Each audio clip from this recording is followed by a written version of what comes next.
Ito na ang latest ng Mix Topics, mainit na showbiz ganap.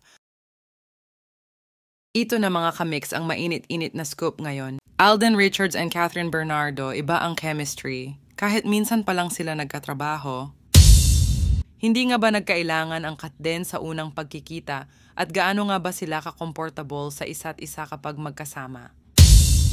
Bakit nga ba ganun na lang ang suporta ng mga tao sa tandem ni Catherine Bernardo at Alden Richards?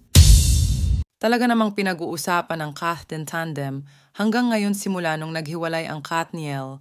Tila isa sa dahilan kaya hindi nakaka-move on hanggang ngayon ang mga tagahanga nila Catherine Bernardo at Alden Richards dahil matyaga silang naghihintay ng comeback movie ang Katden.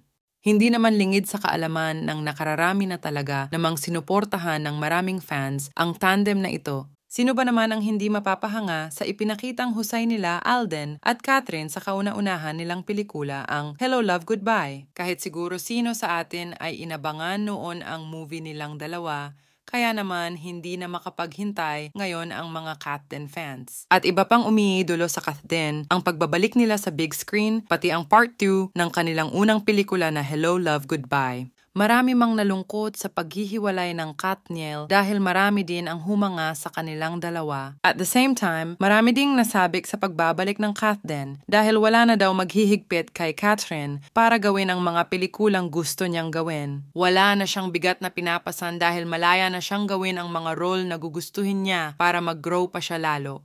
Sa ngayon mukhang yung mga fans ng Katniel noon ay naging fans na rin ng Katden dahil sa nangyari sa relasyon ng Katniel.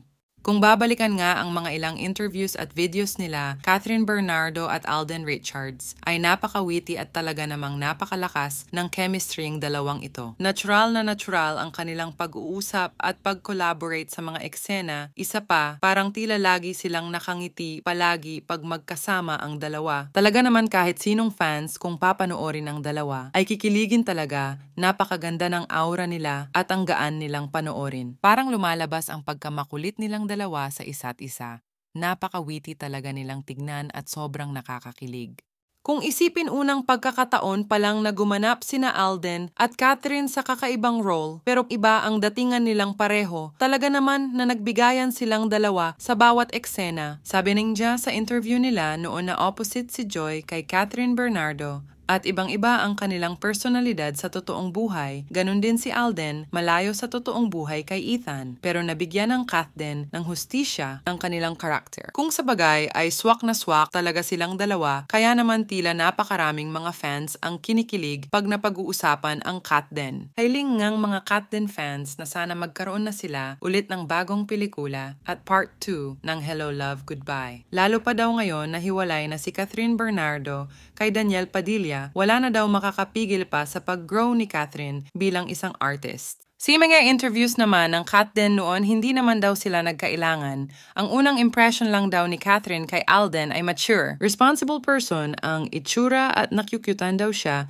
sa personality at sa dimple ni Alden. Ang first impression naman noon ni Alden kay Catherine ay seryoso daw ito, ngunit sinabi ni Alden na opposite daw pala ang iniisip niya noon at napakagaan daw na kasama si Catherine sa trabaho. Bakit nga ba ganun na lang sinuportahan ng mga tao ang Katden tandem noon? Well, sino ba ang hindi kikiligin sa kanila dahil natural na natural ang pag-uusap at tawanan ng Katden? Tila ba hindi sila nagtatrabaho dahil magaan silang tignan. Parehas silang magalang sa kani-kanilang mga fans at talaga naman nirerespeto nila ang kanilang mga tagahanga. At binibigay ang best nila, makikita at mararamdaman na parehas silang walang yabang sa katawan. Kung magbiruan at magtawanan ay tila matagal na silang magkakilala at magkaibigan. Aminado din sila Katden na naging mabuti silang magkaibigan at nakilala nila ng mabuti ang isa't isa habang ginagawa ang pelikulang Hello Love Goodbye. Ang dami tuloy ngayon ang natutuwa sa kanilang dalawa at marami ang nagsasabi na bagay daw silang dalawa, mapa big screen man o sa totoong buhay.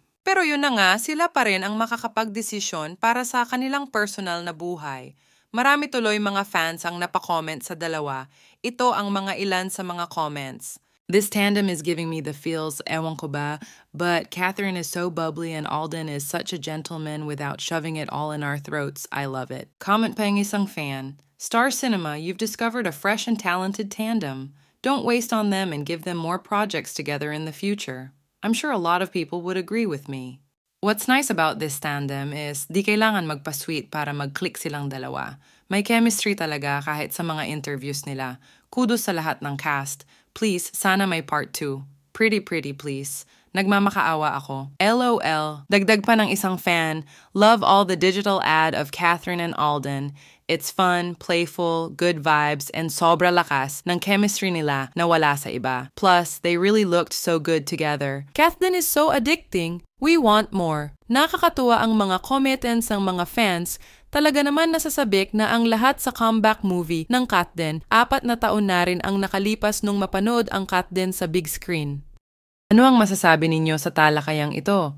Kung mayroon kayong kuro-kuro, please leave a comment in my comment section. At kung nagustuhan nyo naman ang video na ito, give me a thumbs up, pindutin ang notification bell para updated kayo sa mga bagong mixed topics at don't forget to subscribe. Thank you!